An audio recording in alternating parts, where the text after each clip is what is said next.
on, girls, we're being watched. Hold on, girls, we're being watched. This is, of course, when the Rangers trot in with Santa. Hold on, girls, we're being watched.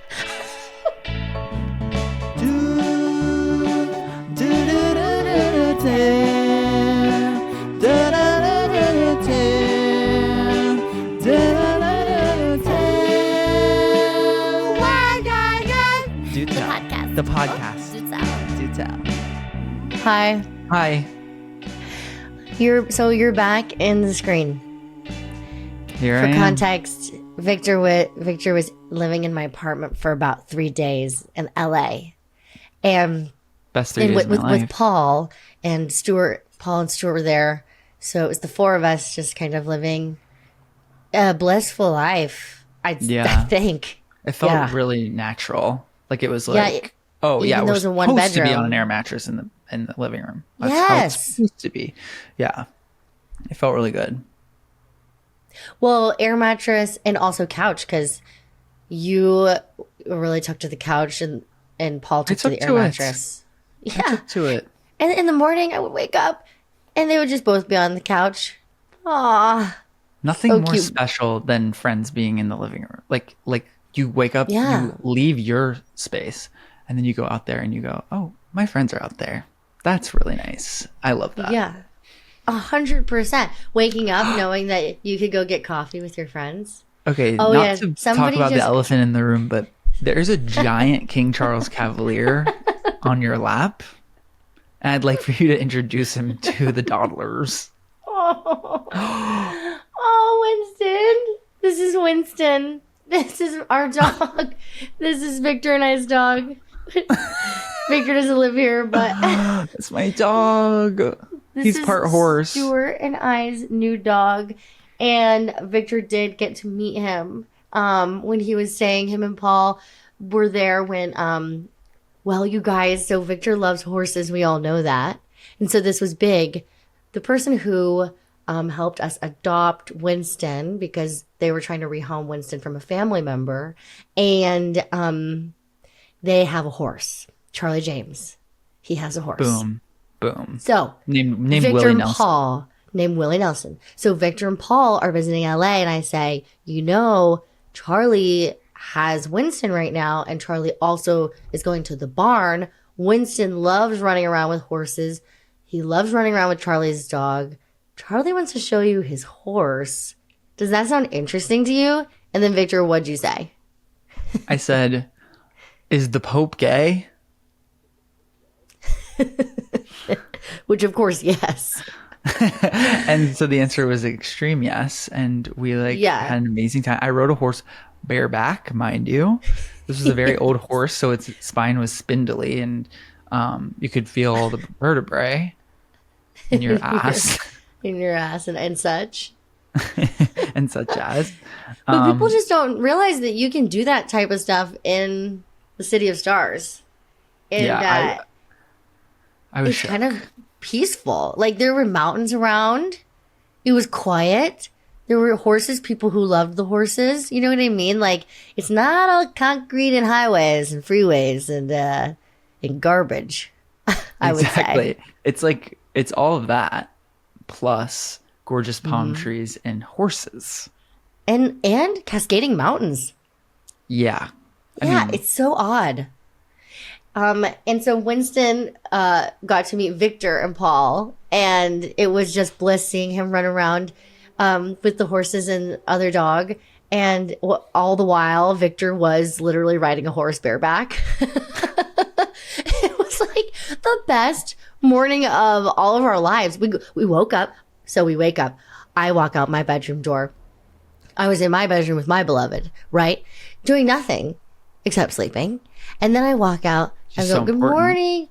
Good morning. And I'm seeing Victor and Paul, and they're just so cozy in the living room. And I say, how about we go get coffee and breakfast burritos, then ride a horse and meet my dog? Yeah. I mean, like, that was Christmas morning for a lot of people. But then it just kept going, and then the day kept getting better and better. Then we went to La Colombe that same day. Yeah. On the LA River. One of the most gorgeous pictures. And we found out that I don't know if Paul can hear me, but we found out that Paul accidentally killed Stuart's character on a game and ruins all of his progress.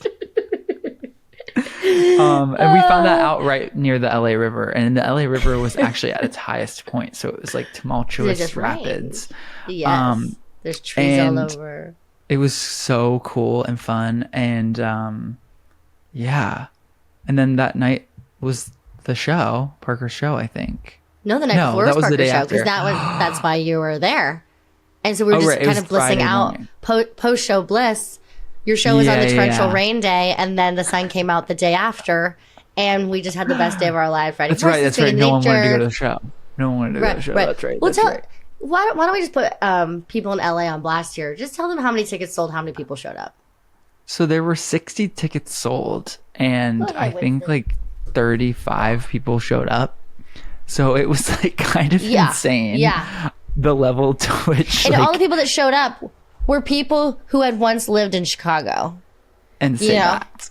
It's kind of, yeah. I cannot say enough about that. Guys, if it's raining and you already bought tickets to see a show, just like even Uber. It's show. Go to the show. It was such a good show. Oh my God. It was one of the best nights of my life. I kissed somebody on stage that wasn't Stuart. She kissed a woman on stage. Sorry, I'll say it. Yeah. This is now a fully queer podcast. Mm-hmm. Yes. So much happened. So much evolution. So much growth. For the better. Good. That's why the vibes are way better. You were changed. For good. Winston is kind of obsessed with chewing tags off of things. Like just like the fabric tags, like on his toys, on blankets. So I'm just seeing that right now. He's just kind of working on that kind of a project of his. Well, it's kind of his thing. Oh, that's his thing right now. His thing right now? So my dog Winston's thing right now is having new parents. And he's kind of oddly like, I'm kind of going, could you be anywhere? Yeah. Well, could you just live anywhere? Best. Honestly, that's the best type of dog to have, because it's like, oh, you mean to tell me like you don't like certain people? Like, come on. Oh, you mean to tell me that you have like bias? Like, no. You're an amazing, gorgeous, living stuffed animal that is meant to be loved and admired, and he's doing his exact job. I can't believe it. He is. I mean, like, we took him to a cafe, and he just literally made everybody's day. That's all. And then went home. Was everyone like, that's the biggest dog I've ever seen? They go, I'm shocked. I thought those dogs were small, y'all. I just like I can't stress it enough, like how large this dog, like, and it's funny because it's like seeing a miniature dog get blown up times 5. So that's why it looks like the largest dog you've ever seen in your life. Well, he was about 2 to 3 pounds heavier than all the other puppies in the litter.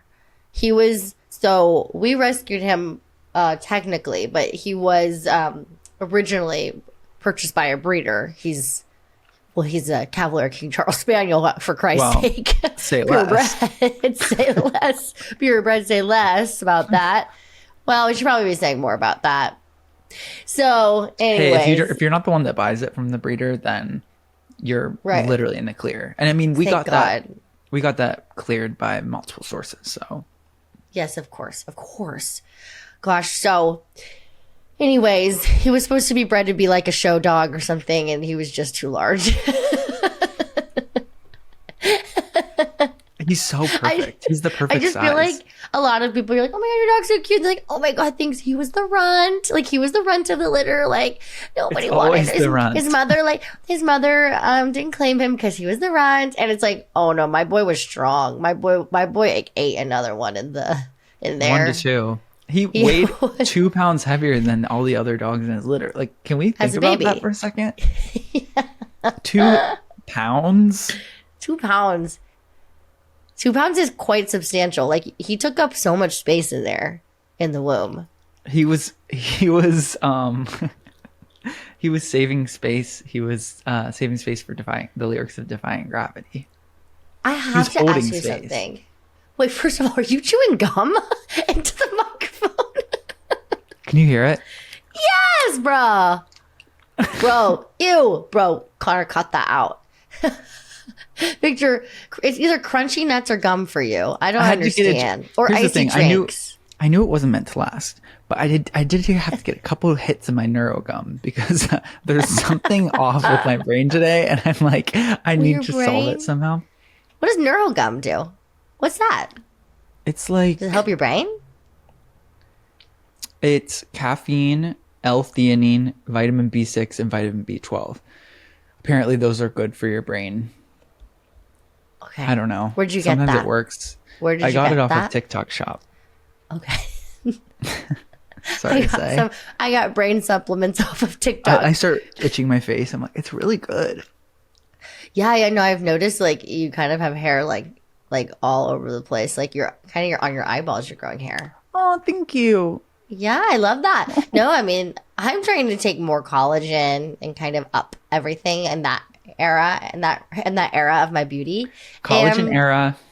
Oh my God! Stop! You suck! Stop!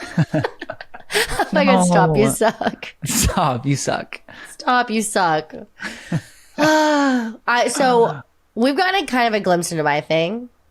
And we've gotten a glimpse into your thing if the dawdlers have been kind of noticing the only references you've been saying. And oh my God. A note from the new movie. What is your thing right now? State your case. So here we go.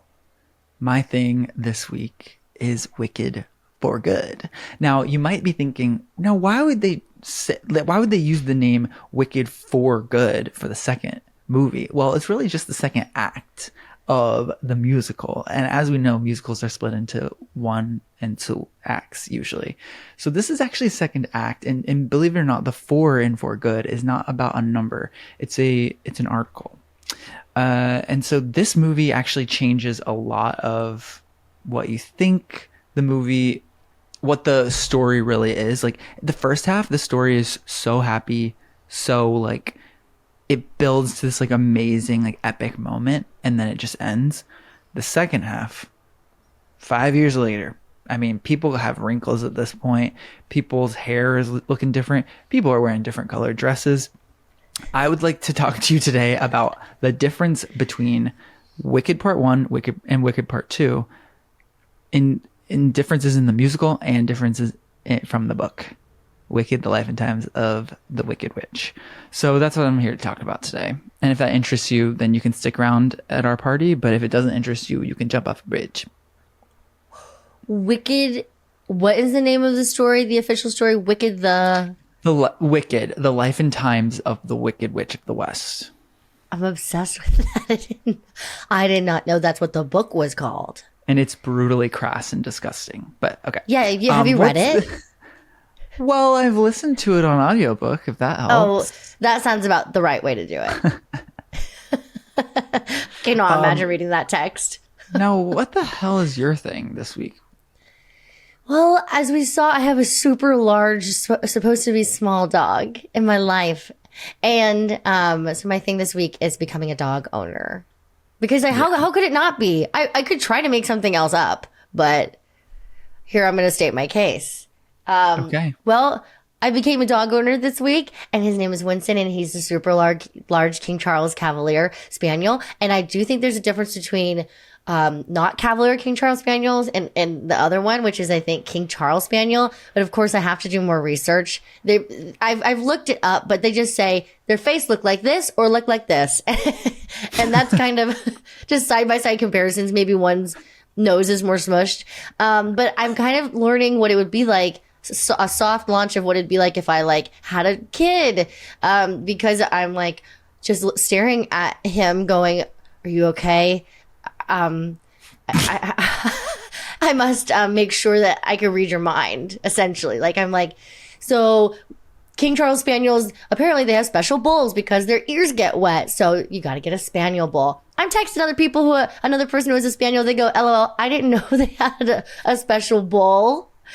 But it's just so fun. I mean, He's going to get his little haircut today. I just want to make sure he feels safe and taken care of. But I've only ever been a dog sibling. Do you know what I mean? I was raised with dogs, like little tiny Malteses. And my mom still has a dog, a Maltese that I love. But I've only ever been sibling. I've never been parent. And it's just, I'm really stepping into it. And it's brought me to utter silence. Me and Stuart just sit there and we look at him and we smile at each other, and that is the moment. It's really, there's nothing to be said in those moments of like realizing that you did it and you've entered a new phase of your life, such as getting a dog. I'm speechless. That's exactly how Elphaba and Glinda feel at the end of Wicked for Good. They stare at each other and they go, "Who can say if I've been changed for the better, because I knew you, because I knew you." I'm starting to cry. Do you ever sing and you start to cry? Yeah. Oh, I was actually just talking about this with some family. What is that? Oh my God. Okay. I'm going to share something actually very sad and very, very real. Okay. When my grandpa was in the hospital and he was dying, he had a stroke. One of his favorite songs and favorite singers, and I'm sorry to say this, she was one of his favorite singers, Catherine McPhee, he thought she was so hot. I literally am not laughing. No, I mean, my papa was like hilarious in that way. Like total creep about Catherine McPhee. He also loved Alicia Keys. So there we go. By the way, Catherine McPhee, she sang Somewhere Over the Rainbow. Somewhere Over the Rainbow. My grandpa's favorite song of Catherine McPhee's was Somewhere Over the Rainbow. He loved it. He thought she sang it best. I would listen to it with him. And when he was in the hospital trying to recover from a stroke, and unfortunately he did not, he was trying to regain like function. And me and my aunt turned on Somewhere Over the Rainbow by Catherine McPhee. And he literally sang. And he passed away shortly after. Like the next day, I think. And we sang with him. And it was like one of those moments where you're like, well, we just worked together on that and we all sang Somewhere Over the Rainbow because we needed to. And it wasn't like, it just was one of those rare moments in life where you just kind of connect with people, like with the people you love, and it's very earnest. Yeah, and your grandpa starts trying to belt after having a stroke. You don't have to. You're not hitting. We're not harmonizing. You're like really flat. I was being the alto. Papa, I'm the alto. Don't make it about you.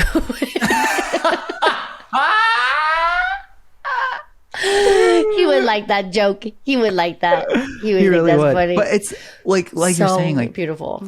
Because people always say like, yeah, like musicals are unrealistic. First of all, there's people that hate musicals, and that really scares me. I'm sorry, and I don't think my dear friend who said that she doesn't like musicals listens to the podcast, but a dear childhood friend goes, "I don't like musicals," and I go, Are you saying you don't like earnest excitement, like Glee? Yeah. What if you say you don't like a musical? Like, let's. I was just ultimately worried about her. I mean, I love her. She's got a great thing going on in her life. But I was just in that moment. I was like, let yourself love this. It's okay. Exactly. She just saw a bad one. One that wasn't prepared for the audience. It just wasn't ready yet. In that case, I don't blame her. I saw Devil Wears Prada in Chicago, so it was bad. Damn, that was bad. Hey, if you worked on that musical, damn, that was bad. Shit. That sucks. That's an amazing movie. All you had to do, Elton John, bitch, was write some good songs, and you just didn't. You decided not to. Are you serious? I hope he listens to this. I'm kidding, of course. Well, he's slated to be a guest. Might have just burned a bridge.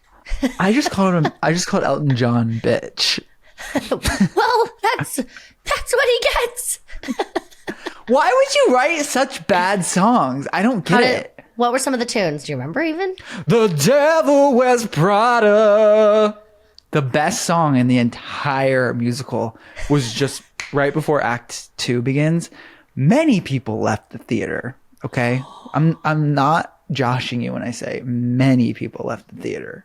What was the most offensive thing that made you go, nah, it's not worth it? Like, I gotta get out. Every song was bad. The line delivery was bad. The sets were gorgeous. Well, okay. It was just like, whoa, how can you screw up this like perfect story, like low key, like you just have to add some good songs. Like, and there's I'm so confused. many fun like entrances and running around in that movie that I'd imagine those would equate to really epic dances. God, we didn't get to see Anne Hathaway characters tap dance at the very least. No. When she's trying to do every errand. Nary a tap dance. Nary a tap. When in doubt, I think if you're doing a musical, and of course I haven't done a musical in since like you're 8 years. Since it's like yeah, we got to get to that. Since I was in The Wizard of Oz in 3rd grade. You were part of the Wizard of Oz family. But put a tap song in there. I gotta say the power of Wizard of Oz. The power of Wizard of Oz is so humongous. I mean, kids I nanny for, that's a lot of their first movies. And let me tell you, the magic is still there. Like, they attach to at least one character. Yeah. At least. Fully take form of that character. That's how well portrayed all the characters are. The story is so thorough. I mean, it's beautiful. And myself, I had a Wizard of Oz experience that changed my life in the third grade play. When you got your solo as Aunty Em.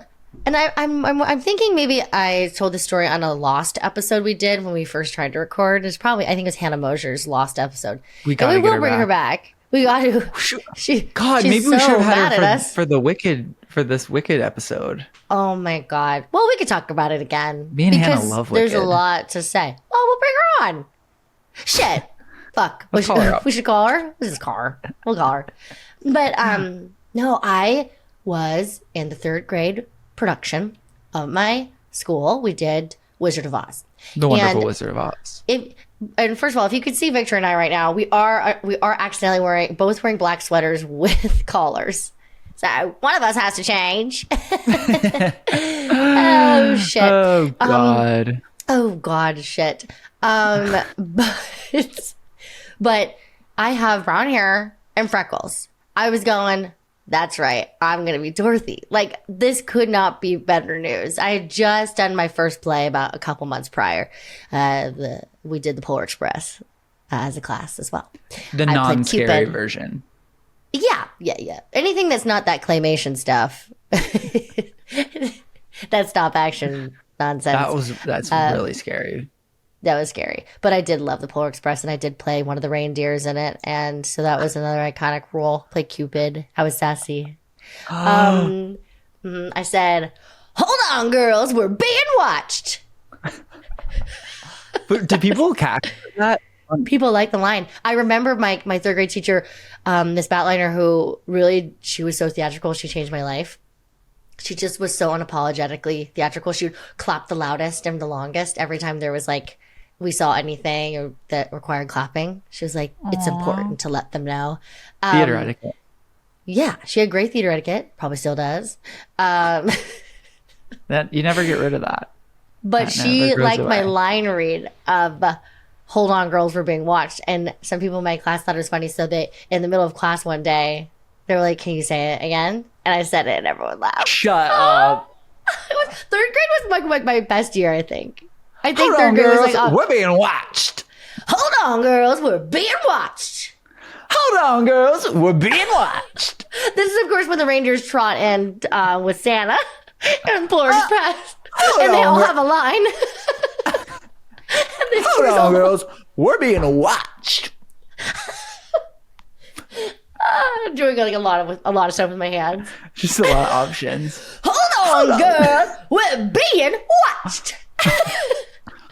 Hold on, girls. I think we're being watched a little bit. Yeah, as soon as I hit the stage, I said the line about 10 times in different ways just to get new laughs. People start laughing for different reasons. By the fifth time, I would be howling in the audience. God, if that's not a reason alone to have kids, I know, see them to say watch that line. My kids will be in musicals. Of course.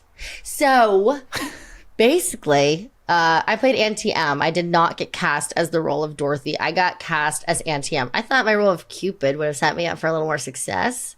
Maybe they would have seen that, said, "Oh, she's perfect for Dorothy." But they cast me as Aunty Em, her aunt, her elderly aunt, and I was kind of upset. I was like, I think I was like visibly bummed out, like, oh, like just a third grade version of just like. I'll just say it. Depressed. Like that role sucks balls. Aunty Em, yeah, it sucks. It's like, sorry, I'm not even in it. Yeah, basically, are you avoiding me? You know, hello, and so. Are you avoiding me? Are you avoiding me? I went up to my teacher. Are you avoiding me? Hello. Excuse me. Why am I Aunty Em?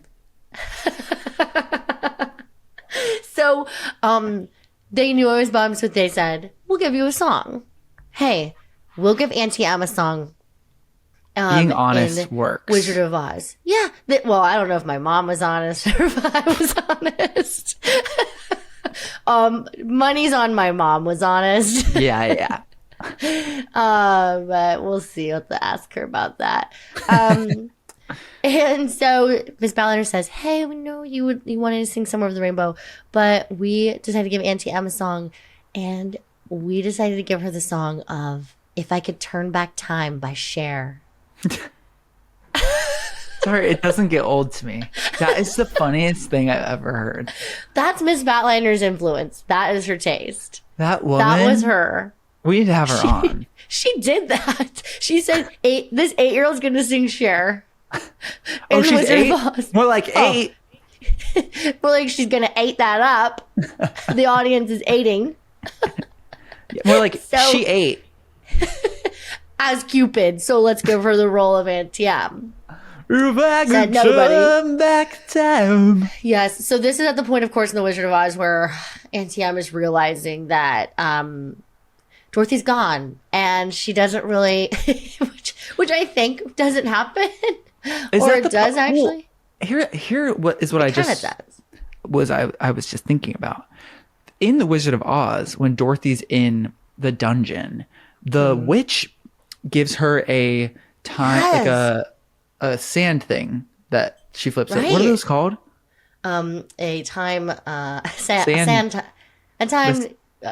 Well, it's like a sand clock. Hey, let's go with sand clock, and we'll just keep rolling. Okay.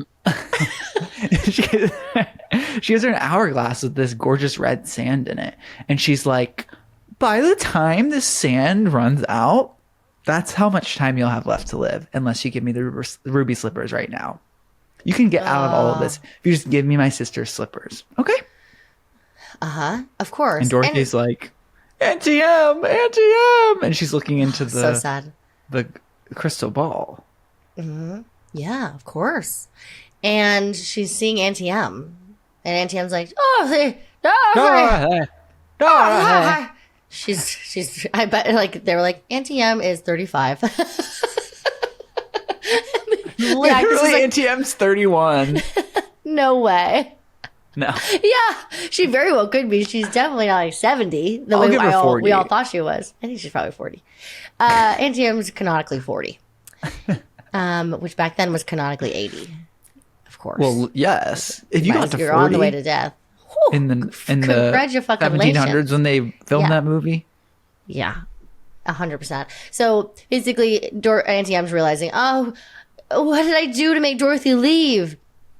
Like, I wish I knew what I did. I wish I could take back those words that hurt you, and you stay. Like, not go to Oz wherever she is. I don't know. I'm confused. I don't know why I did the things I did. I don't know why I said the things I said. Time's like a knife, it can cut deep inside. Words are like weapons, they wound sometimes. She's talking to Dorothy. I didn't really mean to hurt you. Dun, dun. The farmers, my farm hands, are in the back with blow-up guitars. I didn't want to see you go, but baby, and it starts fading. Da, da, da. If I could turn back time. Okay, boys, back to the farm. Something like that. Really? That's how it ends? It faded at that point. It was just...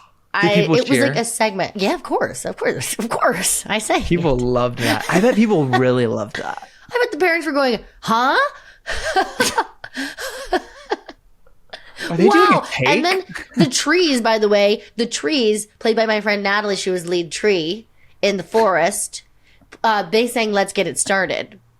No. By the Black Eyed Peas. Let's get it started. Natalie comes up in here, and then the trees all start running together, and the trees keep running.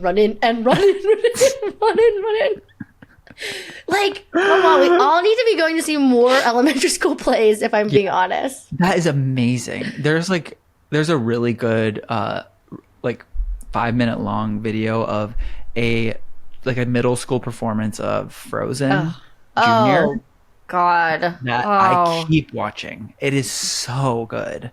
Like, is it funny or is it genuinely good? It's bad. But if anyone of them is listening to this, you are amazing. They're all so dropped in, but it's like they're waiting on sound cues. Like at one point, Alice is like watching something happen. It happens. And then she's like, no! It's a solid 2 Mississippi, and then the sound cue hits, and she goes, no! But it had already happened 5 seconds ago. Well, yeah, but she didn't learn it like that. No. So she had to wait for the sound cue. If my kid is in a play, all of my friends are coming. Totally. And they'll be in the back, they'll leave. She doesn't have to know. My kid doesn't have to know that I invited everyone, but everyone needs to see that. Well, I'll say to them, I'll take my kid backstage and I'll say, just remember, acting is reacting. Okay? So when something happens, you have to react to it. I will say, my grandpa did come and see me do my role of Aunty Em. He did see the production of Wizard of Oz. Because he loves Somewhere Over the Rainbow. He was my buddy. My real friend, my papa, and he was so supportive. He lived in Kansas all his life, besides a stint in Missouri, of course. But is this the one that painted a picture? Yes, he painted his dream property in Colorado. He always wanted to live there. And I took a picture of it when I was just home, and I'm going to send it to you and Paul. Please, I want to see it. Because it's just so beautiful. But yeah, he loved Colorado as well. He always wanted to live there, but painted his dream property because he never got to, which of course is a bummer to say and hear. But I'm so glad he turned to painting. So he saw the production, and I remember he brought me sunflowers because they're Kansas sunflowers, and he said that was important because Kansas has beautiful sunflowers. That's true. And he brought me this pin he had of a Kansas sheriff pin, a badge. That I don't know, he randomly had it, and I was like, okay. But in Kansas lore, not everyone at my Southern California elementary school has roots in Kansas. I should have been Dorothy. You all fucking suck. Yeah, sorry, but you suck for not picking me. Was Dorothy good? She was fine. I think she was blonde. So that's I'm glad that we're talking about this because in the book she's blonde. What? Yeah. Oh, just Judy Garland kind of flipped it on its head. They actually filmed a lot of Wizard of Oz with Dorothy with long blonde hair and also a different Tin Man because the original Tin Man almost died because of the tin dust that they used. For his that's right, he got poisoned. Yeah, he had to be in an iron lung or something. But oh my god, they had recast him. A ton of footage, but back in the day, they would just throw it away. If it wasn't going to be in the movie, they were whatever, burn it. So we haven't seen this? I know. There's no footage of blonde Dorothy? There's pictures of costume concepts. Mock-ups. Yeah, it's she's and it's her hair's long and blonde. It's does she so look weird. Scary? She looks gorgeous. I mean, she's one of the most beautiful people in the world. Well, of course. I'm sorry to even say scary at all. It's a possibility, but sometimes blonde can be jarring. And I'm going to say that as two brunettes. Blonde on the wrong skin tone, of course. We've all been there. Of course, it's jarring. Yeah, I would never try myself. Have you ever gone blonde? No. Worn blonde wigs didn't. My head, I'm just so pale that it all just turns into one color. It's like the Emma Stone effect. I fear I just look like a blob of the same color. You could never look like a blob. I have no, like nothing is different from each other enough, Yeah. Like too low contrast. Low contrast. Yes. Yeah, it's just not. Maybe I would shock myself. I used to think I'd look bad with bangs. They changed my life. So your bangs look amazing and they're like defining. They couldn't be more part of me. It's as if I was born with them. Wait, so what? And I do feel like I can represent girls with bangs everywhere, by the way. I think so too. And I could talk on that as much as we'd like. And I could represent all queer people and all gay people. Oh, yes. Oh, my God. Okay, good. And I am a staunch Republican, and you are. I am a Swiftie. Okay. So as long as we have that established and everybody knows who they are, who we are, okay, and who you're listening to. So what else did you want to touch on with Wicked?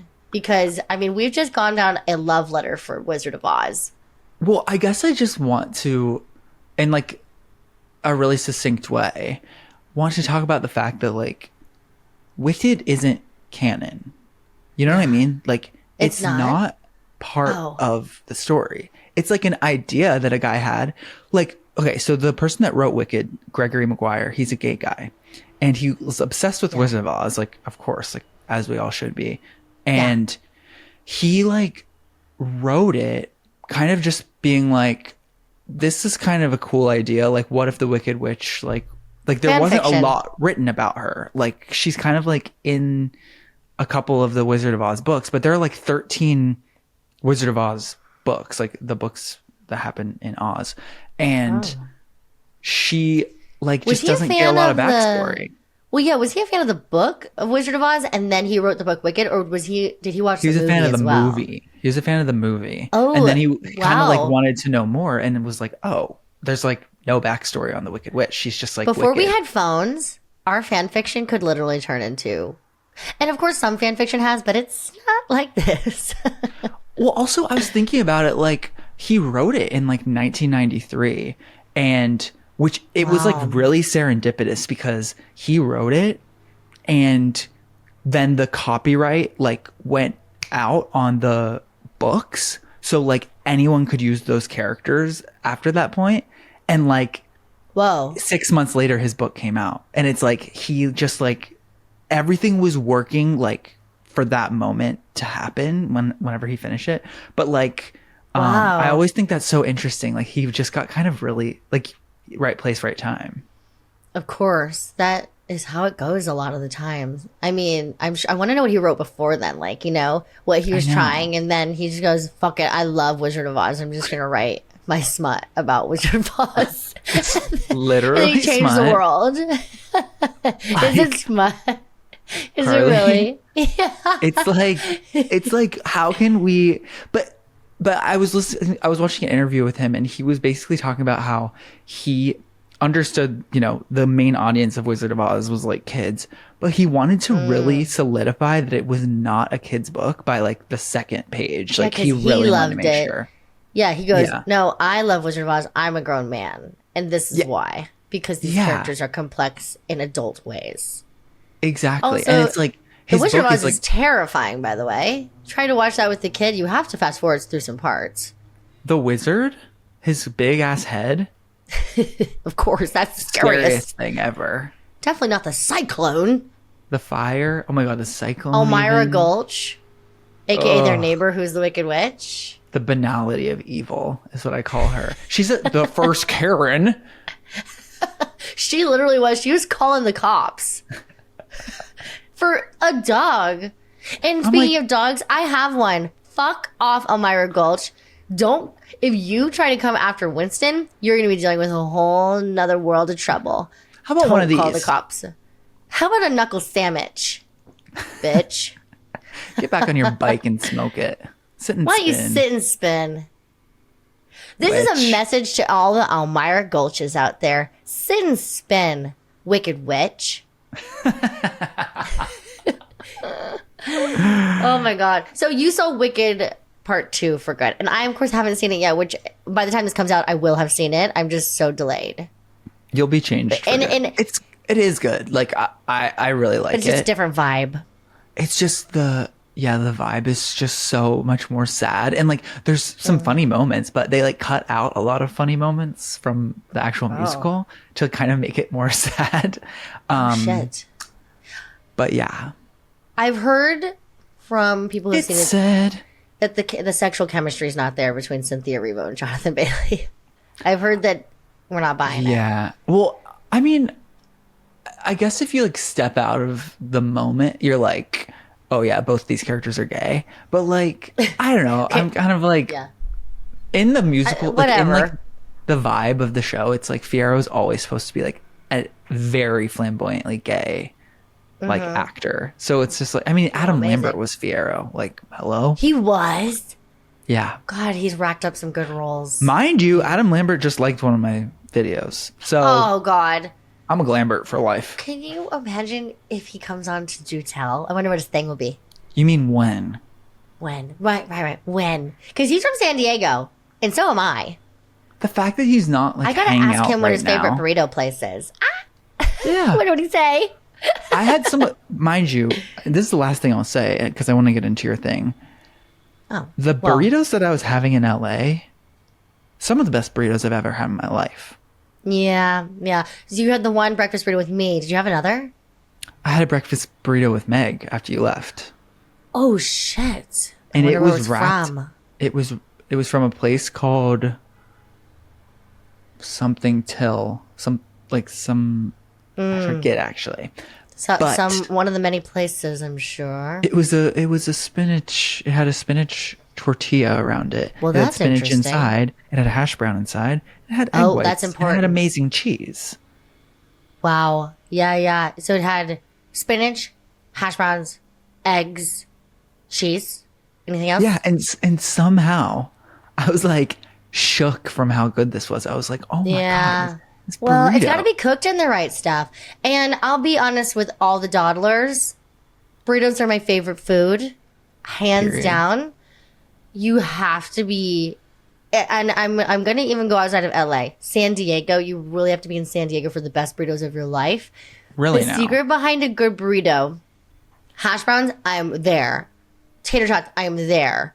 But the real secret is a French fry in your burrito. Yeah. Just get it. If it has French fries in it, don't just buy house potatoes being in your burrito as being okay. It has to be crispy. It has to be fried. It has to be paired with some sort of asada meat. You know what I'm saying? Like carne asada, pollo asada. I'm just saying, like, get your ass to San Diego if you can and just reach out to me about where to get a burrito. And I can't wait to take Victor back and of course Paul, and just watch their faces as they have French fries in their burritos, because we went and got good burritos in LA, but man, can your thing be burritos in this town? Carly, I forgot to mention. Did I tell you that I sat next to Camila Cabello at Dialogue Cafe? What? No. When was this? I was with you like the whole fucking time you're in LA, and then I leave you for like 12 hours. She was 2 tables down. So we were waiting in line. There was like a long ass line to get into Dialogue. If you guys are Dialogue fans, comment down below. But we were waiting in line. I see this gorgeous little girl, like sort of poke her head around, and I'm going, that's Camila Cabello. That's Camila Cabello. I'm staring. I'm going, wait, what? And she's looking past me because she's trying to check how long the line is. I'm going, wait, what? And then she gets seated. She's sitting there with a mom. They're just like chatting. At one point, a mom or her mom? With her mom. She's sitting there with a mom. Yeah. And she's having, a meal just like a normal person would. And I drop something. I go to pick it up. Paul goes, Camila just looked over at you.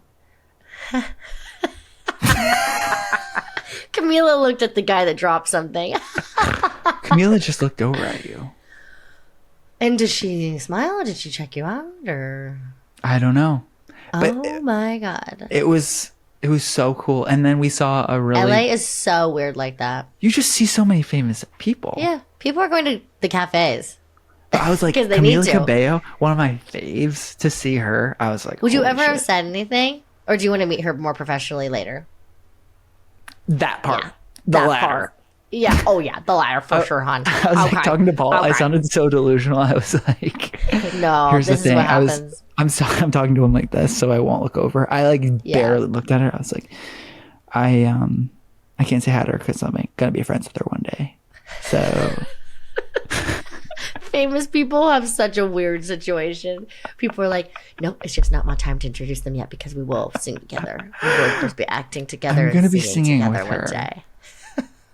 I mean, it is good to be delusional. Realize realize that hey, the vibe that I'm sensing could be a friendship here, because that's what I felt about you, and I saw you on Twitter, and then I met you at a party, and I go, I knew it. I knew we'd be friends. I knew we'd be friends. I was you were so instantly my friend. Knew it. I know. So that's probably what's gonna happen with you. That's how it's gonna be with us and Camila. Do you think she would come on? I think she would. Yeah. Well, we'll probably have to go get friends. we'll probably all go out to get coffee at Dialogue together before and just laugh the whole time. She'll tell us all the things that we don't know. We'll be watching her like this. Know. By the way, if we become friends with you and we've already admired you from afar, this is what we'll be like the whole time that we're out with you. What if? Okay, That's how awesome. About if when we meet her, what would we say to her? We would say, "Well, I'm kind of thankful I'm not that big of a fan. I like her. I respect her." You mean to tell me you're not a big fan of Havana Unana? Well, of course, I love that song, but I wouldn't say that I've have a parasocial relationship with her. I feel like I'm going, okay, I'm can't wait to see what you do next, and I've been loving you so far, but I'll be her and you be you. Okay. Okay. Oh, hi. Hello. Oh, hi. Sorry, I'm just trying to go to the bathroom. You're in my way. Oh yeah. Well, I'm trying to go too. Sorry, I'm relatable. Oh, we're both in line. Yeah. Oh, sorry, I've got shit in my throat. Sorry. Oh, that's okay. Cough it out. I have a show tonight. I'm a singer, actually. I'm pretending to be a singer to be friends with you. Oh, yeah. Well, I am a real singer, and it is my art. So, I'm Camila Cabello. So nice to meet you. But you probably already knew that. No, I didn't know that. Oh, okay. Pretending. My name's Carly Straight, named after Carly Simon, the singer, another singer. I actually know her. Yeah, I interviewed her for Interview Mag, so it was actually really cool. Okay. And if you can connect me, I'm starting to use her now for her connections because I actually don't care too much. I'm like, who else? Who else is here? Who are you sitting with? Hey, why don't you? I would love to just have you come to my I do this huge Christmas party at my big mansion. So I was just wondering if you would want to come. You just seem like a normal girl, and I'm relatable. So I was just thinking hey, we're both gonna be pissing in there. Might as well make friends while we do it. Can my friend Victor come? Can my friend Victor come? That's the only way I come to the party. Is he gay at all? Yes, he is. Okay, yeah, he can come. Yeah, I just don't. I'm going want any rumors. Yes, he is.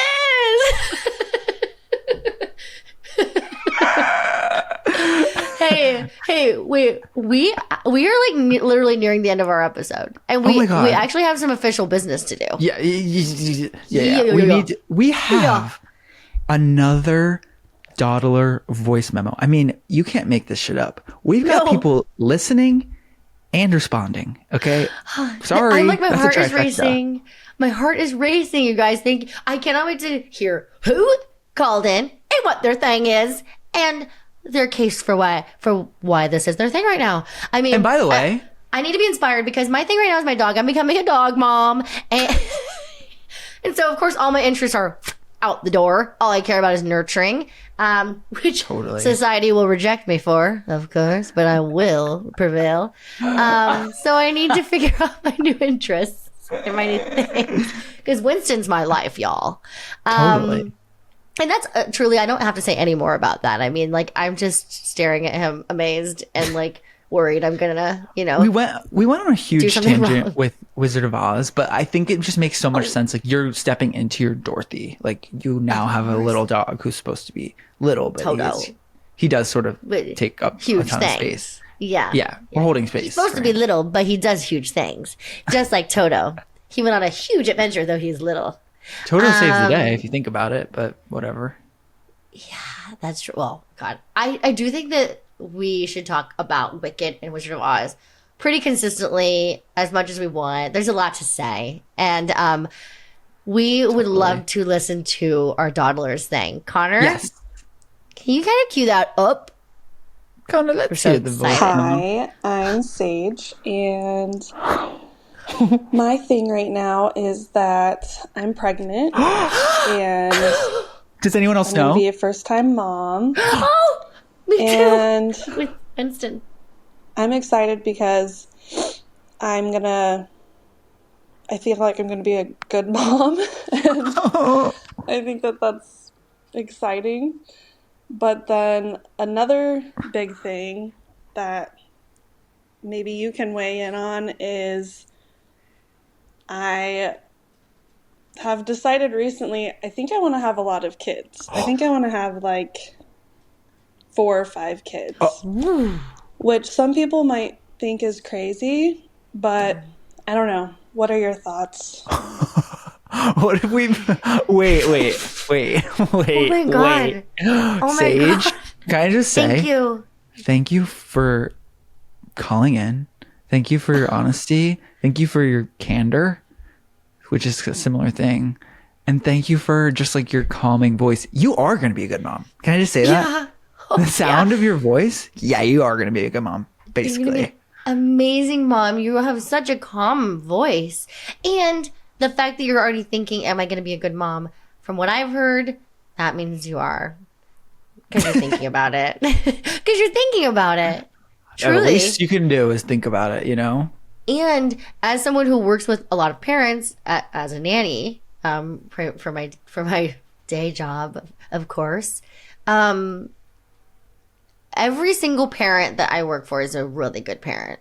Because what they're doing every day, from what I've seen, and of course I know there's parents out there that I might not think this of, but everyone I've seen is truly trying their best, like every day. They're just like putting so much love into their house and trying their very, very best.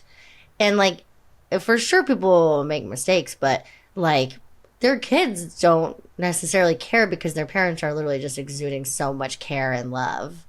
And it's really fun. Like, gosh, I'm so excited for you. I thank you for calling in and sharing that with us. Congratulations. I mean, I'm sure it's such a journey. I'm assuming we're the first people you're telling. Yeah. A lot of people trust us and share their secrets. Haven't told the papa yet, but you did tell us. This is the announcement. Wait, I did weigh in on number of kids. Yeah, please. As the youngest and only boy from a family of 4. Huge. I will say there's like some specific things that need to be happening for that whole vibe to make a lot of sense. Okay. Well, you asked the right guy. Oh my God. Yeah, I'm one of 3. So I feel like we're just on the board. I'm just teetering on big family. So go ahead.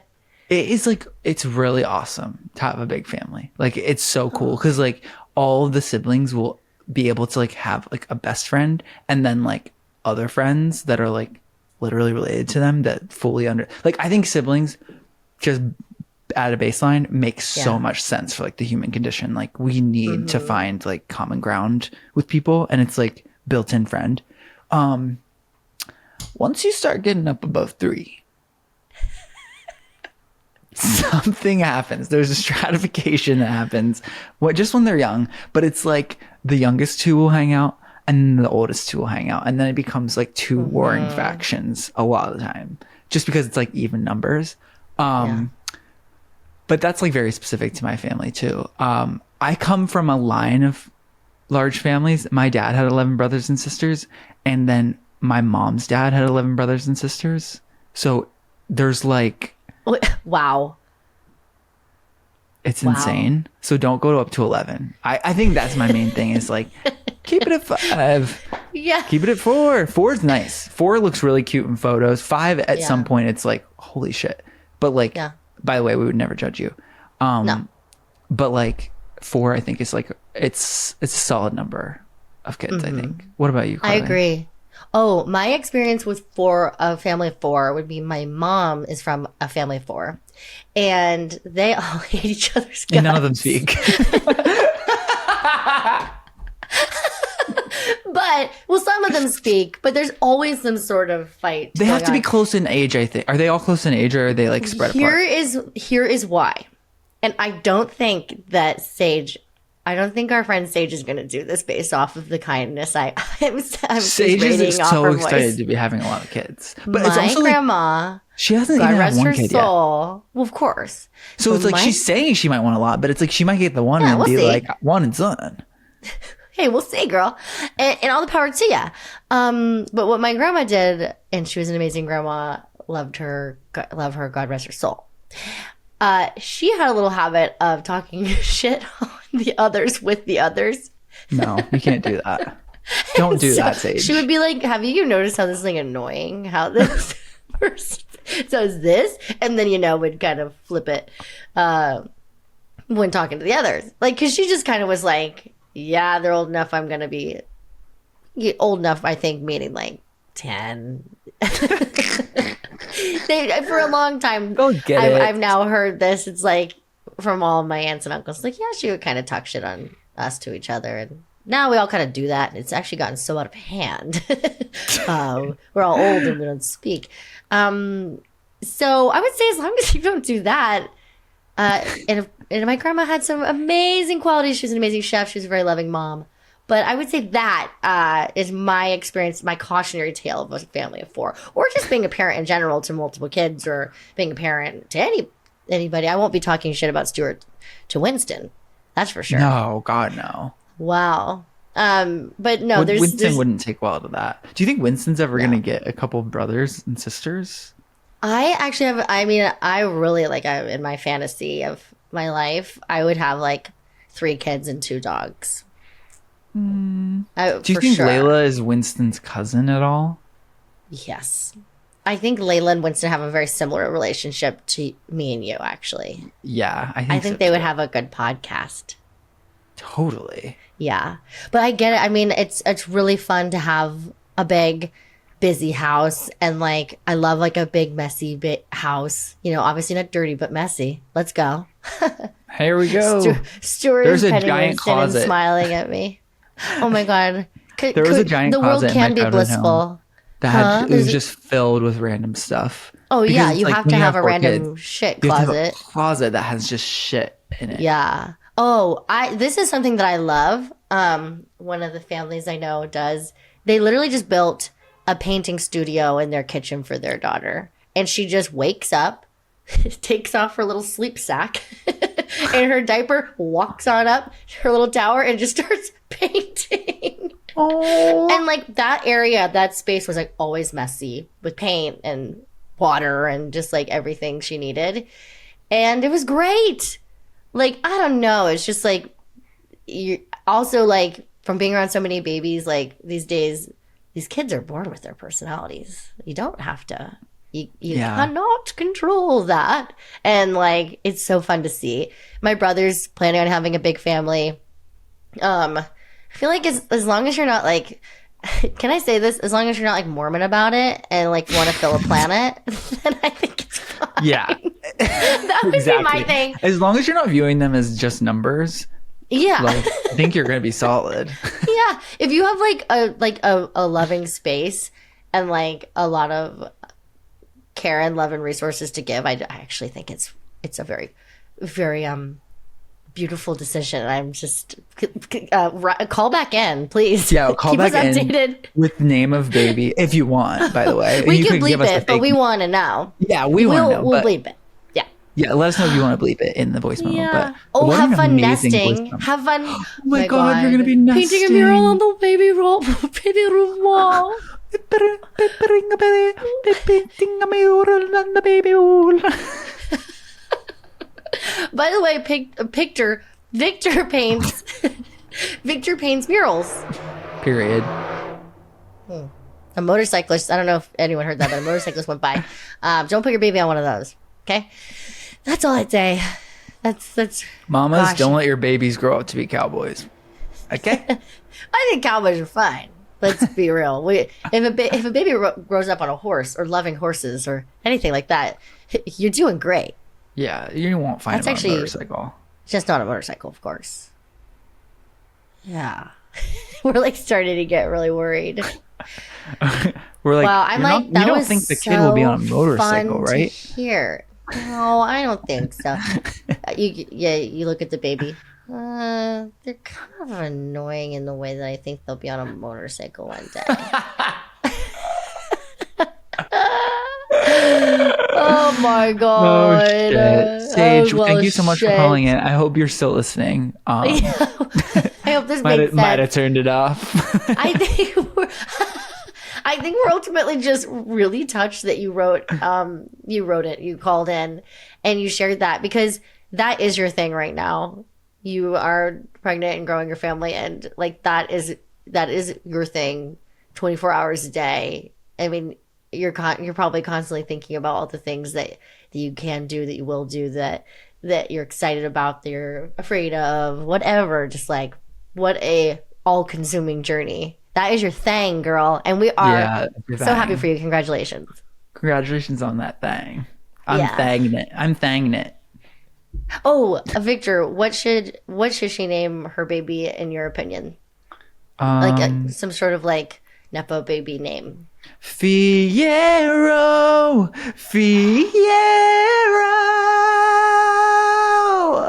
All right. Well, thank you for calling in. You should name your baby Fiero. I think And you if should name the baby Fiero. If you have a thing, please follow the link in our Instagram bio and tell us your thing. This obviously made our day so rich. So Yeah, I think I'm gonna be floating around thinking about this thing for a long time. I'm just so touched.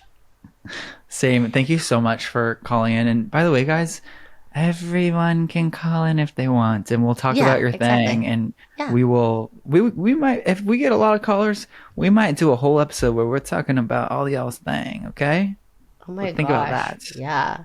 Yes. I love you. And though you're back into my screen after being together for days on end, Ugh, this sucks. it's just, I know it sucks, but it's great to see you. Love you. We should be living in the same room. Okay. Love you, and I'll talk to you later. Talk to you later.